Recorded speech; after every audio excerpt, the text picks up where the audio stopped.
प्रस्तुत वीडियो में हम प्राचीन भारतीय युद्ध कला में रथों की भूमिका पर चर्चा करेंगे।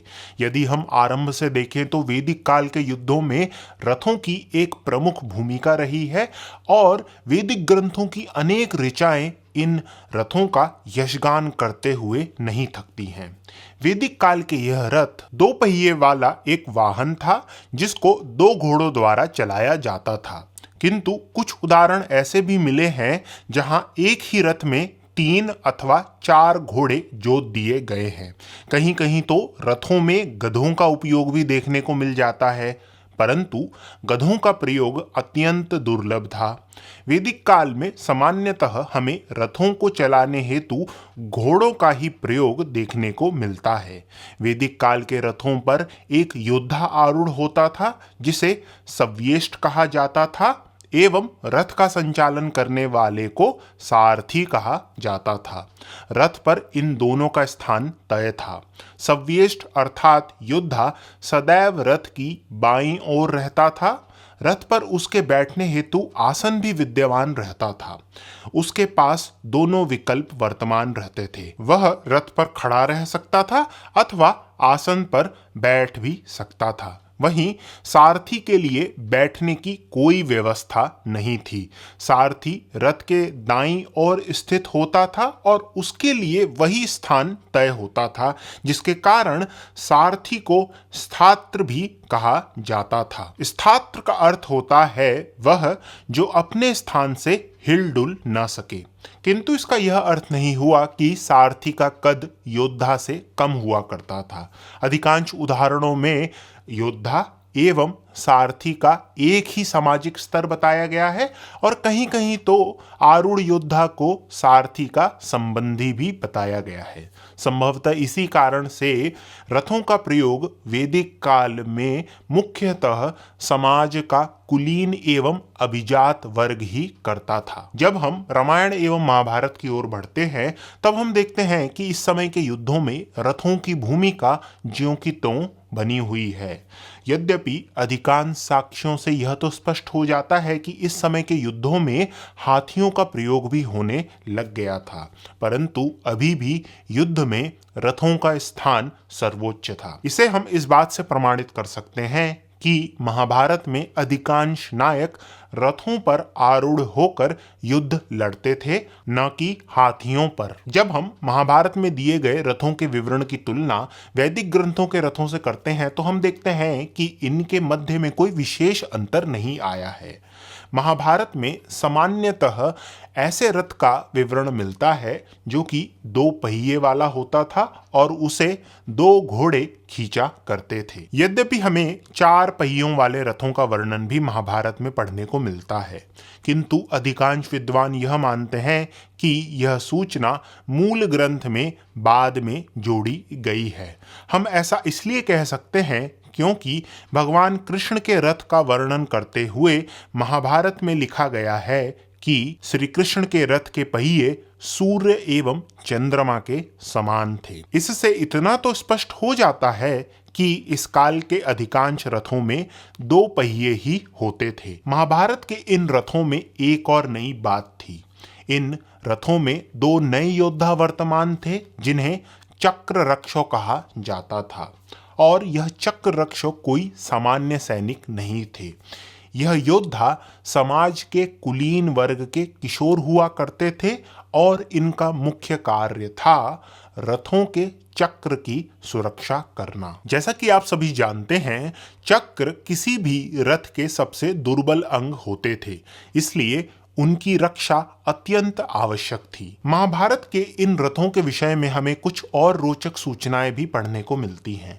हमें बताया जाता है कि इन रथों में छोटी छोटी घंटियां भी लगी होती थीं और राजा एवं युवराजों के रथों में छत्र भी लगा होता था। यह छत्र भिन्न भिन्न राजा एवं युवराज किस राजकुल के हैं उसका सूचक था। इन रथों की आपूर्ति के लिए सैनिकों का एक जत्था भी इन रथों के साथ चलता था। इस जत्थे में अस्त्र शस्त्र के साथ साथ खाद्य सामग्री भी होती थी, जिससे समय आने पर वह रथ पे आरूढ़ योद्धा की सहायता कर सके। महाजनपद काल के युद्धों में भी रथों का प्रयोग रुका नहीं। इससे संबंधित अधिकांश सूचनाएं हमें बौद्ध ग्रंथों में पढ़ने को मिलती हैं। मध्यम निकाय में एक कुरु राजा का वर्णन आता है जो कि युवा अवस्था में रथ संचालन में कुशल था। एक अन्य बौद्ध ग्रंथ में यह सूचना आई है कि ऐसे कई गांव होते थे जहां के योद्धा निपुण सारथी होते थे। विनय पिटक में बताया गया है कि रथों पर 4 योद्धा आरूढ़ होते थे। यह सूचना हमारे लिए महत्वपूर्ण इसलिए है क्योंकि महाभारत में दिए गए रथों में यदि हम चक्र रक्षों को मिला लें तो 4 योद्धा होते हैं।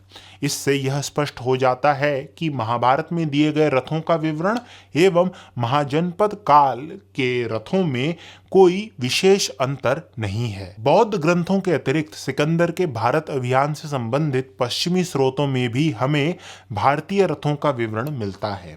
इन स्रोतों के माध्यम से हमें यह ज्ञात हो जाता है कि सिकंदर के विरुद्ध भारतीय शासकों ने रथों का प्रयोग किया था। इनमें सबसे प्रसिद्ध उदाहरण महाराज पोरस के विरुद्ध हुए युद्ध से मिलता है। इन स्रोतों के अनुसार महाराज पोरस के सेना में जो रथ थे वह 4 घोड़ों द्वारा खींचे जाते थे और इन रथों में 6 योद्धा वर्तमान होते थे।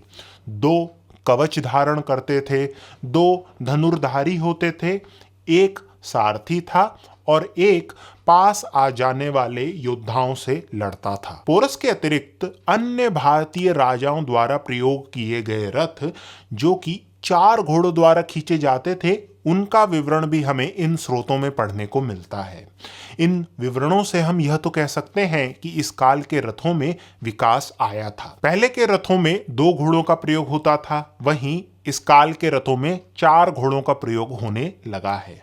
परंतु मेरे अनुसार 4 घोड़ों द्वारा खींचे जाने वाले रथों की संख्या इतनी नहीं है जितना आप सोच रहे हैं, क्योंकि जब हम रथों से संबंधित वास्तुकला के प्रमाण देखते हैं तो मुख्यतः हमारे पास सांची एवं बारहूत की मूर्तियां ही हैं और इन मूर्तियों में रथों का शिल्प भी अंकित है। यहाँ हम पाते हैं कि अधिकांश स्थानों पर रथ के चित्रों में 2 ही पहिए वर्तमान हैं जिन्हें 2 घोड़ों द्वारा चलाया जा रहा है। इससे यह प्रमाणित हो जाता है कि सामान्यतः रथों में 2 पहिए ही होते थे जिनमें 2 घोड़े लगते थे।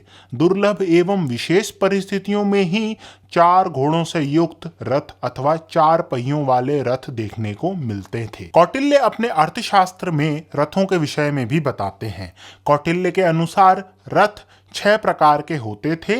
इन रथों पर सामान्य रूप से 10 योद्धा सवार होते थे, किंतु यह संख्या अधिक 12 तक भी बढ़ सकती थी।